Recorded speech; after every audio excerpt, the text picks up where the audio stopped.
cowardly to take a life. It's not mine to take. A Telmarine prince named Caspian is suddenly woken up by his mentor, Cornelius, who suggests escaping through a secret door. Caspian doesn't understand this, but Cornelius quickly mentions that Caspian's uncle, Miraz, who has always wanted to become king, now has a son. It then turns out that Miraz has informed a general named Glözel that he wants Caspian killed. As Caspian and Cornelius hide behind the secret door, they see Glözel and some other soldiers enter the room. The soldiers immediately shoot arrows at Caspian's bed, believing that he's still there, but they look shocked when they notice that he has escaped. As Caspian realizes that they really want to kill him, he runs out of the castle with Cornelius. Just then, Caspian climbs on his horse, and Cornelius tells him to head into the woods because the soldiers won't follow him there. He also gives Caspian a magical horn and tells him to only blow it when he really needs help. Caspian asks if he'll see Cornelius again, and Cornelius says he hopes so. He adds that there is so much more that he meant to tell Caspian, and that everything Caspian knows is about to change. Will I ever see you again? Following this, Caspian leaves and heads into the woods. Glözel leads some soldiers to go after him, but they look scared when they get to the front of the woods because they've heard many scary things about the place. Glözel still orders the soldiers to come with him, but Caspian easily loses them. As he goes through the woods, he gets knocked down by a tree branch, and the magical horn also falls next to him. Suddenly, he sees a Narnian dwarf named Trumpkin and looks shocked. Trumpkin also looks surprised when he sees the horn, and as the Telmarine soldiers get closer, he tells another dwarf named Nicabrick to take care of Caspian. As Trumpkin heads toward the soldiers, Caspian looks confused and sees Nicabrick walking toward him. He assumes that Nicabrick is about to hurt him, and he quickly grabs the horn and blows it. In England, a girl named Lucy quickly calls her sister, Susan, to follow her because their brother, Peter, is fighting some boys at the train station. You'd better come quickly. When Lucy and Susan reach the scene, they look disappointed to see Peter fighting. Almost immediately, their other brother, Edmund, shows up to help Peter before the cops eventually break up the fight. As the siblings sit together to wait for a train that will take them to boarding school, Edmund and Susan don't seem happy with what Peter did. Peter then explains that the boys attacked him first, and he had to retaliate because he's tired of being treated like a kid. Edmund says they're kids. Peter mentions that he wasn't always one. As he complains that it's been a year since they moved to England, Susan says they have to accept that they now live there. Peter still doesn't look happy, but the kids suddenly get a strange feeling that something is about to happen. Just then, the train station gets torn apart, and the kids find themselves in a magical land called Narnia. They look really excited to be back, and it turns out that they're actually the kings and queens of Narnia who left for the real world about 1300 years ago. Shortly after, they notice that Narnia is not the same as when they left it, and as they look around, they see the old royal castle of Narnia, which has now been destroyed. Elsewhere, Glözel returns with Trumpkin as a hostage, and as Miraz sees the dwarf, he looks shocked because everyone always thought Narnians were extinct. At a Council of Lords meeting, a lord named Caspian complains to the other lords about Caspian's disappearance. Just as he blames Miraz for it, Miraz walks in to join the meeting. One of the other lords then talks about how Miraz has been acting like the king since his brother, Caspian IX, died. Caspian also points out that it's weird timing for Caspian to go missing just after Miraz became a father. Miraz doesn't like the accusations, and he mentions that Caspian was abducted by Narnians. The other lords don't believe this, and they tell Miraz to stop talking about fairy tales. Just then, Miraz orders Glözel to bring in Trumpkin. You go too far, Miraz. And as the lords see the dwarf, they look shocked. Miraz then tells the council members not to forget that Narnia was once a savage land where fierce creatures roamed free. He says that their forefathers did everything they could to kill all the Narnians, but that it seems they survived and have been growing in number, waiting for the right time to strike. As he hits Trumpkin's face out of anger, Trumpkin says he doesn't understand how the Telmarines still can't tell why the Narnians Nornians don't like them. Miraz then mentions that he'll get Caspian back and finish what their ancestors began. Elsewhere, Peter and his siblings find a secret basement in the damaged castle, and as they go in, they see some of their old things. Susan notices that her horn is missing, but Peter finds his sword. As they then think about Narnia's creator, Aslan, Lucy looks sad and laments that everyone they knew is gone. Peter then says it's time to figure out what's going on in Narnia. I think it's time we found out what's going on. Much later, as two Telmarine soldiers are about to drown Trumpkin in a river, Susan shoots her arrows at them and tells them to drop the dwarf. The soldiers immediately throw Trumpkin into the river, and Peter saves him. Trumpkin seems pissed about Susan's choice of words when she told the soldiers to drop him, but she says he can still thank them for saving him. Trumpkin then asks who they are, and they reveal that they're the old kings and queens of Narnia. This leaves Trumpkin shocked, and he realizes that the horn worked. Elsewhere, Caspian wakes up with a bandage around his head after being knocked out by Nickabrick. He finds himself inside a strange house and hears Nickabrick arguing with a talking badger named Truffle Hunter. Nickabrick doesn't seem happy about having Caspian around, but Truffle Hunter insists that they have to take care of him because Trumpkin knew what he was doing when he sacrificed himself. Trumpkin knew what he was doing. Almost immediately, Caspian tries to run away, but Nickabrick and Truffle Hunter stop him. He then says he thought Narnians were extinct, but Nickabrick says they're sorry to disappoint him. As Nickabrick calls Caspian a Telmarine soldier, Caspian says he's a prince. Nickabrick looks shocked and asks what he's doing in the woods. Caspian then says he's running away because his uncle is trying to kill him now that he has an heir. As he says he has to leave because he cannot let his uncle find him, Truffle Hunter stops him and says he's the one who is supposed to save Narnia. Caspian looks confused, but Truffle Hunter simply asks if he doesn't know what the horn is. Back at the castle, Miraz sees one of Susan's arrows, which was brought back by his soldiers. He then accuses Cornelius of knowing something about Susan's horn and whether Caspian has gotten his hands on it. Cornelius denies this, but Miraz gets him taken to the dungeon.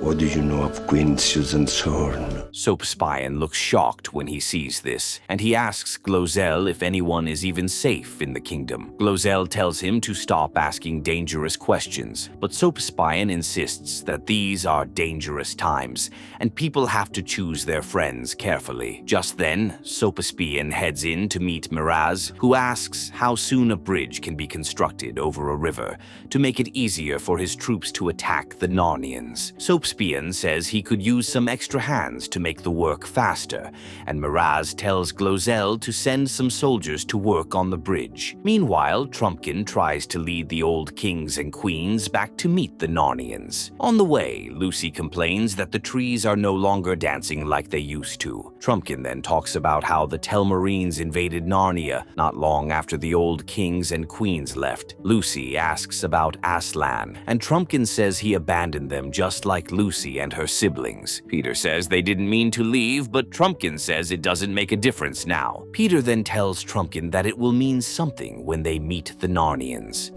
We didn't mean to leave, you know.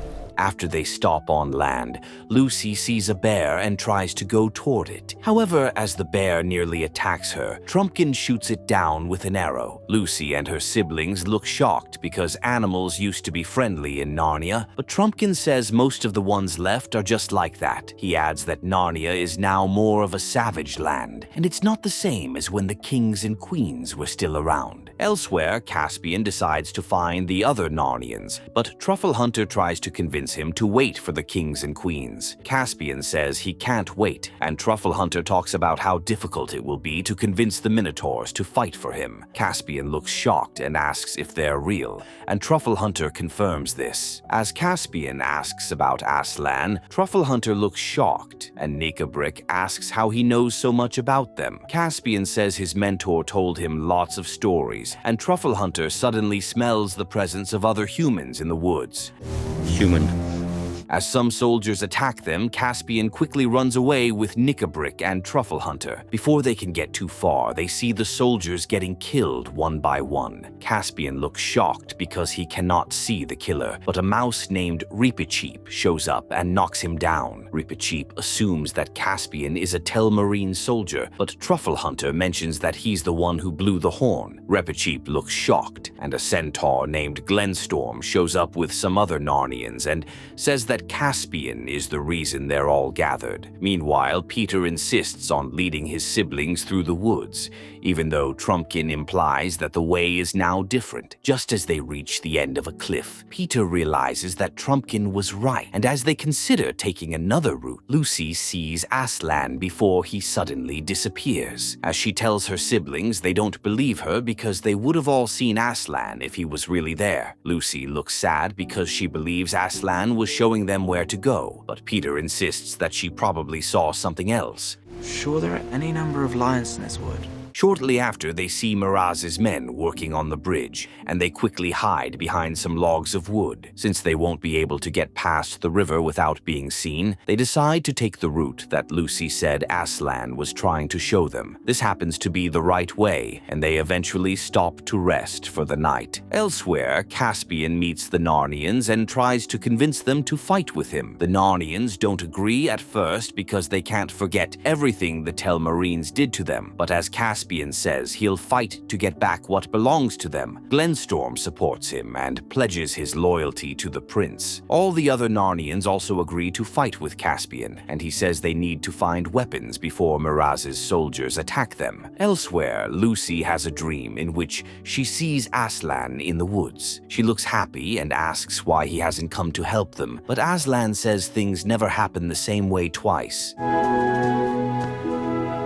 Almost immediately, Lucy wakes up and hears some footsteps. As she looks around, she sees a minotaur, and Peter quickly tells her to hide. Before he can kill the minotaur, Caspian attacks him, and they fight for a while. They soon realize that they're on the same side, and Edmund also looks shocked that the minotaurs are willing to fight alongside the others, even though they have a history of being cruel. Reepicheep then mentions that the Narnians have already gotten swords and other weapons, which they can use to fight for the kings and queens. Elsewhere, Miraz reaches the bridge construction site and learns that the Narnians came the previous night to steal some weapons. He also sees a message that Caspian left for him, saying that the Telmarines were right to fear the woods. Miraz hits Glozell out of anger and says he can't believe that the Narnians stole the weapons easily. He also tells Glozell to kill 3 of his men to serve as casualties. As he prepares to leave, he tells Caspian that Caspian is clearly working with the Narnians, and that it seems the kingdom is in need of a new king.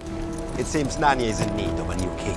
Meanwhile, Caspian and the others march to an underground hall where they find Aslan's fortress. Shortly after, one of the Narnians spots a soldier spying on the hall. After he informs the old kings and queens, Peter suggests leading the Narnians to invade Miraz's castle. Caspian says the castle has never fallen, but Peter says there's always a first time. Caspian believes they have a better chance of winning the battle if they remain in the hall, and Susan supports him. Peter and Edmund don't think it's a wise idea, and Lucy asks why they can't just wait for Aslan. Peter says they've waited long enough, and he leaves with the Narnians. I think we've waited for Aslan long enough. That night, a few of them sneak into the castle, and Peter, Susan, and Caspian head into Cornelius's office, which happens to be scattered. As Caspian realizes that Cornelius is probably in the dungeon, he says he has to help his mentor. Peter says it's not part of the plan, but Caspian mentions that he wouldn't have met the old kings and queens if it weren't for Cornelius. Susan believes she can handle Miraz with Peter's help, and Caspian quickly heads to the dungeon. When he gets there, Cornelius looks surprised and asks why Caspian is back at the castle. Caspian says he'll explain later, and as they're about to escape, Cornelius tells him not to underestimate Miraz like his father did. Caspian looks shocked and asks what he means, and Cornelius confirms that Miraz killed Caspian's dad. Caspian seems pissed and immediately heads to Miraz's room. He then wakes Miraz and threatens to kill him. Susan and Peter also enter the room and ask what Caspian is doing there, because he's supposed to be at the gatehouse. Miraz's wife looks shocked and asks what's happening. Put the sword down, Caspian. But Caspian just focuses on Miraz and asks if his uncle really killed his dad. Miraz confirms this, and Caspian looks shocked. Miraz's wife cannot believe that Miraz really killed his brother, but he just tells her to shoot Caspian with an arrow if she doesn't want her son to grow up without a father. Miraz's wife still struggles to believe that her husband is a killer, but as she thinks about her baby, she shoots the arrow and hurts Caspian's hand. Miraz manages to escape, and Caspian and the others leave the room. Peter says he has to open the gate so that the troops can come in, but Caspian doesn't think it's a good idea because the Telmarine soldiers now know that they're around. Peter insists on opening the gate, and Caspian helps him. Edmund then gives Glenstorm a signal to lead the troops into the castle. Unfortunately, the Telmarine soldiers quickly fight back, and as the Narnians start losing the battle, Miraz tells his men to lock the gate and trap the intruders. A Minotaur quickly holds the gate, and Peter tells the Narnians to fall back.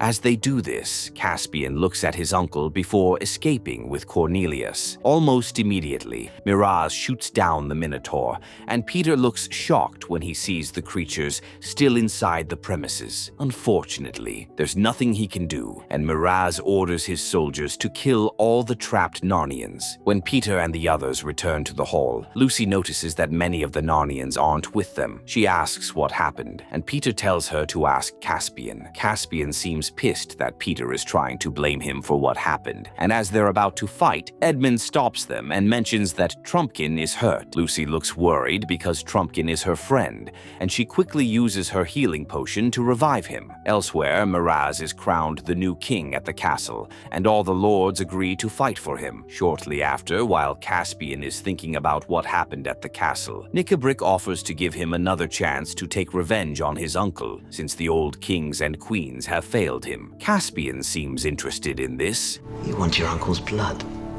And a werewolf and a hag suddenly show up. The hag talks about summoning a power that can help Caspian, and he asks if she can guarantee Miraz's death. After she says she can, she draws a circle around Caspian and magically shows him a wall of ice where Aslan's great rival, the White Witch, happens to be trapped. The White Witch tells Caspian to give her a drop of his blood so she can be released, but he says he's not doing that. The hag still cuts his hand, and as the White Witch tries to convince Caspian to come closer, Peter and his siblings show up and tell him not to do it. Nicabrick tries to attack them, but they kill him and his accomplices. Peter also pushes Caspian away from the White Witch, but as she's about to cast a spell on him, Edmund breaks the wall of ice. Shortly after, Cornelius tells Caspian that he believes the prince is still the only Telmarine who can save Narnia.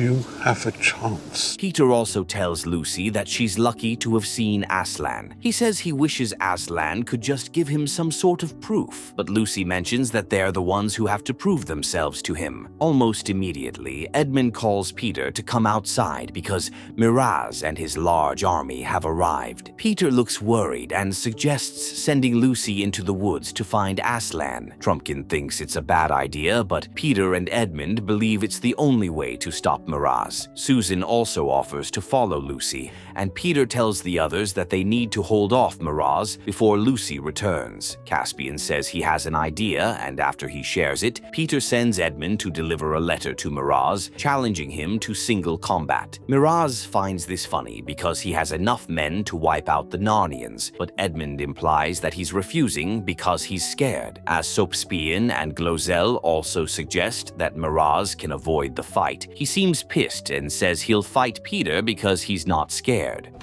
I'm not avoiding anything. Meanwhile, Caspian gives Susan and Lucy his horse so they can head to the woods. He wishes them good luck and offers to return Susan's horn. Susan then tells him to keep it because he might need to call her again, and Lucy realizes that they like each other. Elsewhere, as the two kings get ready for their battle, Miraz tells Glozell and Caspian to kill Peter if things aren't going his way. Shortly after, the fight begins, and the two kings engage in a fierce battle. Meanwhile, Susan Susan notices that Miraz's soldiers are following her and Lucy. She then gets off the horse and tells Lucy to find Aslan while she holds off the soldiers. As Lucy continues heading into the woods, Susan shoots down some of the soldiers, and Caspian also shows up to help her. When they return to the arena, Miraz and Peter agree to take a break. Peter then asks about Lucy, and Susan says it's now up to her to find Aslan. Meanwhile, Miraz seems pissed at Glozell for not making a move, even though Peter nearly got the better of him. When the next round begins, Peter gets the upper hand but refuses to kill Miraz. As Miraz is about to take advantage of this, Peter stabs him. He still decides against killing Miraz and says that Miraz's life is not his to take. He then hands over his sword to Caspian and tells him to take his revenge. Miraz says he can now see that Caspian has the makings of a Telmarine king. However, Caspian tells Miraz to keep his life and that he'll give the Narnians back their land. As Caspian walks away, Soapspian goes to help Miraz. Miraz seems pissed and says he'll deal with Soapspian when the war is over. Soapspian then stabs Miraz with Susan's arrow and says that it's over. Miraz dies immediately, and Soapspian accuses the Narnians of killing him. As he heads back with Glozell to meet the Telmarine soldiers, Caspian goes into the hall with some Narnians. Glozell leads some of the soldiers to charge toward Peter and Edmund. But Caspian and some of the Narnians break the pillars of the underground hall to trap them in a hole. This gives the Narnians the edge in the battle, but they soon realize that they are heavily outnumbered by the Telmarines. Peter tells the Narnians to fall back, but Soapspian quickly orders his soldiers to destroy the entrance leading to the hall. Since they have no other option, the Narnians decide to charge toward the soldiers to fight. Back in the woods, Lucy finds Aslan and says she knew she saw him earlier, but that the others didn't believe her. Aslan says it shouldn't have stopped her from coming to meet him. Lucy says she's sorry, but Aslan mentions that he's still going to help. Lucy looks very happy, and Aslan roars loudly to wake the trees in Narnia. Back on the battlefield, the Narnians struggle to withstand the attack from the Telmarines. Glozell also gets the chance to kill Caspian, but as he hesitates, the surrounding trees suddenly come alive, and one of them knocks out the general. Caspian looks shocked when he sees this, but it turns out that the trees are now there to fight for Narnia. Soapspian looks scared and tells his soldiers to fall back. As they get to the bridge, they see Lucy and Aslan on the other end. Before they can turn back, the Narnians also show up behind them. Soapspian looks shocked and decides to lead his men to cross the bridge and crush Lucy and Aslan. However, Aslan roars loudly to summon a river god who destroys the bridge and drowns Soapspian. With this, the Narnians win the battle and tell the Telmarine soldiers to surrender. Susan, Edmund, Peter, and Caspian also meet Aslan and kneel before him. Aslan tells them to rise while calling them the kings and queens of Narnia. Caspian mentions that he's not ready to become king, but Aslan says he is. Just then, Rappacheep's comrades bring him before Aslan to show that he's unconscious because he got hurt during the fight. Lucy then gives him her healing potion, and he wakes up immediately. He looks happy to see Lucy and Aslan, who also meets Trumpkin. Do you see him now?